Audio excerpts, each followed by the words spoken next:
வேலை கிடைக்கும். நல்ல வேலையா? அதெல்லாம் சொல்ல முடியாது. கிடைக்கிற வேலைக்கு போயிடணும். சரிங்களா? அந்த மாதிரியான ஒரு அமைப்புடைய காலகட்டம். ஆக வேலை வாய்ப்புகள் கிடைக்கும். கிடைக்கின்ற வேலையை அழகா எடுத்துக்கிட்டு நகர்ந்துக்கிறது மிக சிறப்பு. இந்த 1லயும் 7லயும் இருந்து விலகுகின்ற இந்த ராகு கேதுக்கள்னால மன வாழ்க்கையில இருந்து வந்து பிரச்சனைகள் குறையும். ஆனா தீராது. ஏன்? ஜென்ம சனி உள்ள போகுதுங்க.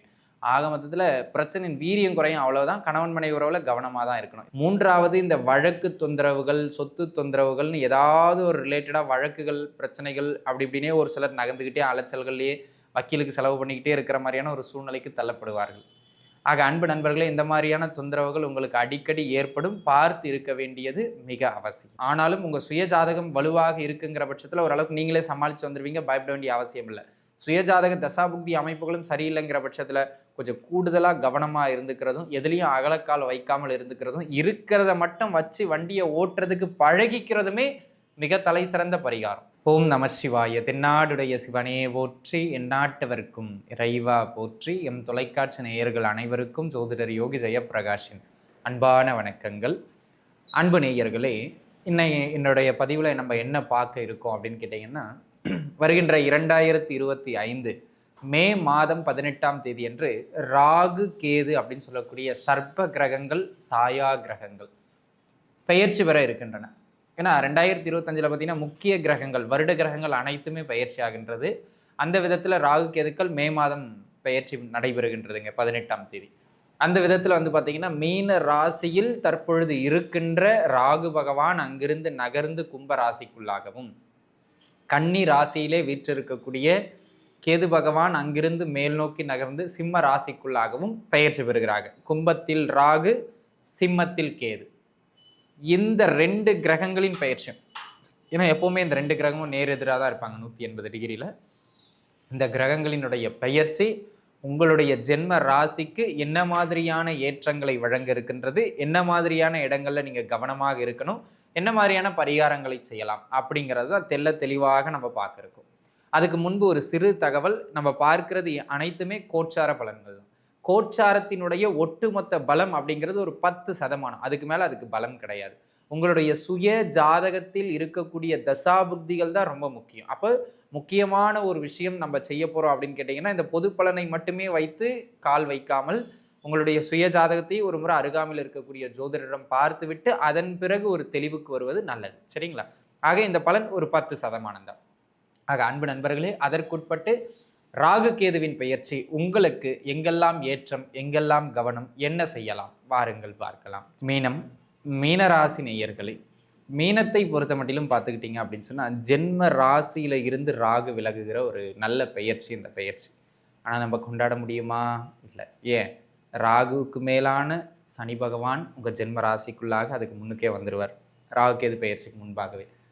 அப்போ வெளிப்படையாக சொல்லணும்னா இந்த ராகு கேது பெயர்ச்சி உங்களுக்கு பெருசாக ஏற்றத்தை தரும்னு சொல்ல முடியாது. ஆனால் இவங்க நல்ல இடத்துக்கு தான் போகிறாங்க. ஜென்ம ராசியிலிருந்து ராகு விலகிறதும், 6ஆம் இடத்துக்குள்ள கேது நகர்றதும் ஜென்ம சனியின் வீரியத்தை உங்களுக்கு குறைக்கிற வழியை பார்க்கும். ஆனால் ஏற்றத்தை அதால் தர முடியாது. ஒருவேளை ஜென்ம சனி இல்லைன்னா இது நல்ல ஏற்றத்தை கண்டிப்பாக கொடுத்துருக்கும். அதில் மாற்று கருத்தே இல்லை. சரிங்களா? ஏன்னா ராகு கேதுக்களால் மட்டுமே பலன் கிடையாது. கோச்சாரங்கிற போது நம்ம குருவை பார்க்கணும், சனியை பார்க்கணும், ராகு கேதுவை பார்க்கணும். வருட கிரகங்கள் இவங்களோட வெயிட்டேஜ் ரொம்ப அதிகம். அதில் குருவினுடைய அமைப்பும் சனியினுடைய அமைப்பும் பலம் பெற்று இல்லை. ஆனால் ஒரு சில விஷயங்களுக்கு இந்த ஜென்ம சனியை தாண்டி உங்களுக்கு நன்மைகள் நடைபெறும். அது எங்க அப்படின்னு கேட்டுக்கிட்டிங்கன்னா, ஃபர்ஸ்ட் பாயிண்ட், வேலை கிடைக்கும். நல்ல வேலையா? அதெல்லாம் சொல்ல முடியாது. கிடைக்கிற வேலைக்கு போயிடணும். சரிங்களா? அந்த மாதிரியான ஒரு அமைப்புடைய காலகட்டம். ஆக வேலை வாய்ப்புகள் கிடைக்கும். கிடைக்கின்ற வேலையை அழகா எடுத்துக்கிட்டு நகர்ந்துக்கிறது மிக சிறப்பு. 2வது, இந்த காலகட்டத்தை பொறுத்த மட்டிலும் மிக மிக மிக மிக சிறப்பான முறையில் சொந்த மண்ணை விட்டு வெளியூர் போகணும்னு யாரெல்லாம் முயற்சிக்கிறீங்களோ, வெளிநாடு முயற்சிகளை மேற்கொள்கிறீங்களோ, அவர்களுக்கு அந்த வெளிநாடு முயற்சிகள் நன்முறையில் கைகூடி வருகின்ற அற்புதமான காலகட்டம் இந்த காலகட்டம். அந்த விதத்தில் இது ஒரு சிறப்பு மிகுந்த காலகட்டம். ஏற்கனவே சொந்த ஊரை விட்டு வெளியில் இருக்கிறவங்களுக்கு இந்த தீமையின் அளவு, இந்த ஜென்ம சனி அளவு, அந்த அளவு, இந்த அளவுலாம் கொஞ்சம் குறைஞ்சதாக இருக்கும். அதுவே ஒரு ப்ளஸ் பாயிண்ட். வெளிநாடு போக நினைக்கிறவங்களுக்கும் ப்ளஸ் பாயிண்ட். ஸோ வெளிநாட்டு முயற்சிகள் வெற்றியடையும். வேலை வாய்ப்புகள் விட்டவரை ஏதோ ஒரு வேலை கிடைக்கும். கிடைக்கிற வேலைக்கு போயிருங்க. அதிலிருந்து நீங்கள் டெவலப் ஆகிறத பார்த்துக்கிறது. முதல்ல வேலை கிடைக்கும், கிடைக்கிற வேலைக்கு உள்ளே போயிருங்க. சரிங்களா? இது ஒரு அமைப்பு. அதே போல் இந்த காலகட்டத்தை பொறுத்த மட்டிலும் திருமண அமைப்புகள் கைகூடி வருகின்ற ஒரு ஆகச்சிறந்த காலகட்டம். கொஞ்சம் சிரமப்பட்டு முயற்சிக்கிற மாதிரி இருக்கும், ட்ரை பண்ணுங்க. சரிங்களா? அந்த மாதிரியான ஒரு அமைப்புகளில் திருமண அமைப்புகள் கைகூடி வரும். புத்திர பாக்கியத்திற்கும் இது சிறப்பு மிகுந்த காலகட்டம். அதில் ஒன்றும் மாற்றுக்கிறது கிடையாது. இந்த 1லையும் 7லையும் இருந்து விலகுகின்ற இந்த ராகு கேதுக்கள்னால மன வாழ்க்கையில் இருந்து வந்து பிரச்சனைகள் குறையும், ஆனால் தீராது. ஏன்? ஜென்ம சனி உள்ள போகுதுங்க. ஆக மொத்தத்தில் பிரச்சனையின் வீரியம் குறையும், அவ்வளவுதான். கணவன் மனைவி உறவில் கவனமாக தான் இருக்கணும். இந்த மாதிரி 1-2 விஷயங்களுக்கு மட்டும்தான் நான் உங்களுக்கு பரவாயில்லைன்னு சொல்ல முடியுமே தவிர சிறப்புன்னு சொல்லி எதுலேயுமே சொல்ல முடியாது. சரிங்களா? இந்த ஏன்னா ஜென்ம சனி வந்துட்டாலே இந்த ராகு கேது பெயர்ச்சி, குருவின் பெயர்ச்சி இதெல்லாம் ஒன்றும் எடுபடாதுங்க, வெளிப்படையாக சொல்லணும்னா. சரிங்களா? ஜென்ம சனி இஸ் அ வெரி பவர்ஃபுல் கோச்சாரம் அப்படிங்கிறது ரொம்ப முக்கியமான ஒரு அமைப்பு. சரிங்களா? ஸோ எங்கெல்லாம் கவனமாக இருக்கணும்? உடல் நிலையில் அடிக்கடி தொந்தரவுகள் ஏற்படும், கவனமாக இருத்தல் மிக அவசியம். 2வது, கணவன் மனைவி உறவில் அடிக்கடி கருத்து வேறுபாடுகள் ஏற்படும், விட்டு கொடுத்து போக வேண்டியது மிக அவசியம். ஆல்ரெடியே ஒரு 2 வருஷமாக அப்படி தான் இருக்கும். இப்போ அது கொஞ்சம் நீடிக்க தான் செய்யும், விட்டு கொடுத்து தான் போகணும். 3வது, இந்த வழக்கு தொந்தரவுகள், சொத்து தொந்தரவுகள்னு ஏதாவது ஒரு ரிலேட்டடாக வழக்குகள், பிரச்சனைகள் அப்படி இப்படின்னே ஒரு சிலர் நகர்ந்துக்கிட்டே அலைச்சல்கள்லேயே வக்கீலுக்கு செலவு பண்ணிக்கிட்டே இருக்கிற மாதிரியான ஒரு சூழ்நிலைக்கு தள்ளப்படுவார்கள். ஆக அன்பு நண்பர்களே, இந்த மாதிரியான தொந்தரவுகள் உங்களுக்கு அடிக்கடி ஏற்படும், பார்த்து இருக்க வேண்டியது மிக அவசியம். அதனை அடுத்த அமைப்பாக இந்த காலகட்டம் உங்கள் அமைப்பின்படி கடன் தொந்தரவுகளை ஏற்படுத்துறதுக்கு மிக மிக வாய்ப்பு அதிகம். 6ல் இருக்கிற கேது கட்டுப்படுத்திடுவார், கடனை கொண்டு போயிடுவார், எல்லாம் ஓகே தான். ஆனால் ஜென்மசனியை தாண்டி அவரால் ஒன்றும் பண்ண முடியாது. கடன் தொந்தரவு குறையுமே தவிர கடன் தொந்தரவு நீடிச்சு தான் இருக்கும், கம்ப்ளீட்டாக 0 ஆகாது.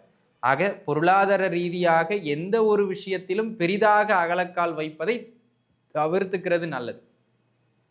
சரிங்களா? நீங்கள் பாட்டுன்னு எடுத்தோம் கவிழ்த்தோம்னு எதையாவது ஒன்று பண்ணிக்கிட்டு இருந்தீங்கன்னா தேவையில்லாத பிரச்சனைகளுக்கு கூட உள்ளாக நீங்கள் மாட்டிக்கிடுவீங்க அப்படிங்கிறது தான் முக்கியமான விஷயம். ஆக அன்பு நண்பர்களே, இந்த காலகட்டத்தை பொறுத்த மட்டிலும் அந்த ஒரு விஷயத்தில் நிதானிச்சு இருந்துக்கிறது மிக மிக நல்லது அப்படிங்கிறத பார்த்துக்கிடுங்க. அதனை அடுத்த அமைப்பாக அன்பு நண்பர்களே, இந்த காலகட்டத்தை பொறுத்த மட்டிலும் உறவுகளுக்கிடையில் அடிக்கடி கசப்புக்களை ஏற்படுத்தும். உங்கள் பிடிவாதத்தினாலேயே சில உறவுகளையும் நீங்கள் கெடுத்துக் கொள்வீர்கள். அதனால் அந்த விஷயங்களில் கொஞ்சம் கூடுதலான கவனத்தை செலுத்த வேண்டியது மிக அவசியமான ஒன்றுங்கிறத மனதில் வச்சுக்கிடுங்க. அதனை அடுத்ததா, உங்கள் விரலுக்கு ஏற்ற வீக்கத்தோடு எந்த ஒரு செலவுகளையும் செய்யணும். அளவு கடந்த செலவுகளால், பொறுமை கடந்த இந்த ஃபங்க்ஷன் பண்ணுறதுனால, பொறுமை கடந்து இந்த வீடு வாங்குறேன், கடன் வாங்கி சொத்து வாங்குறேன், கடன் வாங்கி ஃபங்க்ஷன் பண்ணுறேன், கடன் வாங்கி வீடு கட்டுறேன், கடன் வாங்கி அதை பண்ணுறேன், இதை பண்ணுறேன்னு எதையாச்சும் ஒன்று பண்ணி கடன் தொந்தரவுகளை மாட்டிக்கிட்டு மீள முடியாமல் சிக்கிக்கிடுவீங்க. ஆக கூடுமானம் வரையிலும் பொருளாதார ரீதியாக உங்கள் எல்லையை மீறி செய்கின்ற செலவுகளை தவிர்ப்பது தலை சிறந்தது. அதை ஒன்றை பார்த்துக்கிடுங்க. அதனை அடுத்ததாக அன்பு நண்பர்களே, இந்த காலகட்டத்தை பொறுத்த மட்டிலும் வெளிப்படையாக சொல்லணும்னா, வேலை, தொழில், பொருளாதாரம், ஆரோக்கியம், குடும்பம் எல்லாவற்றிலும் சூப்பர்னு சொல்லி எதுலேயுமே சொல்ல முடியாது. என்னால் ஒரு பலன் கூட சொல்ல முடியாது. எல்லாவற்றிலும் கொஞ்சம் பார்த்துருங்க, கொஞ்சம் நிதானமாக இருங்க, கொஞ்சம் கவனமாக இருங்க, அவசரப்படாதீங்க, பொறுமையாக இருங்க, இப்படி தாங்க இருக்குது. வெளிப்படையாக சொல்லணும்னா ஒரு லிஸ்ட்டை போட்டு அதில் இங்கெல்லாம் உங்களை சனியும் ராகு கேதுக்களும் போடுன்னு போடுவாங்கன்னு சொல்லி சொல்கிறது எனக்கு பெரிதாக விருப்பம் இல்லை. அதனால் சுருக்கமாகவே சொல்கிறேன், உச்சந்தலையிலிருந்து உள்ளங்கால் வரை அனைத்து அமைப்புகளிலும் நிதானமாக இருங்கள். இது கோச்சாரம் தான். ஆனாலும் உங்கள் சுயஜாதகம் வலுவாக இருக்குங்கிற பட்சத்தில் ஓரளவுக்கு நீங்களே சமாளித்து வந்துடுவீங்க, பயப்பட வேண்டிய அவசியம் இல்லை. சுயஜாதக தசாபுக்தி அமைப்புகளும் சரியில்லைங்கிற பட்சத்தில் கொஞ்சம் கூடுதலாக கவனமாக இருந்துக்கிறதும், எதுலேயும் அகலக்கால் வைக்காமல் இருந்துக்கிறதும், இருக்கிறத மட்டும் வச்சு வண்டியை ஓட்டுறதுக்கு பழகிக்கிறதுமே மிக தலை சிறந்த பரிகாரம். கோவில் போகிறது, சூடம் ஏற்றுறதுனால ஒன்றும் மாறாது நண்பர்களே, நீங்கள் நல்லா புரிஞ்சுக்கணும். இறை வழிபாடு உங்களுக்கு நல் வழிகாட்டும், அவ்வளவுதான். நம்ம தான் அதை உணர்ந்து அந்த பாதையில் நம்மளை கட்டுக்குள்ளே வச்சுக்கிட வேண்டியது மிக மிக அவசியம் அப்படிங்கிறத நீங்கள் புரிஞ்சுக்கிடணும். சரிங்களா?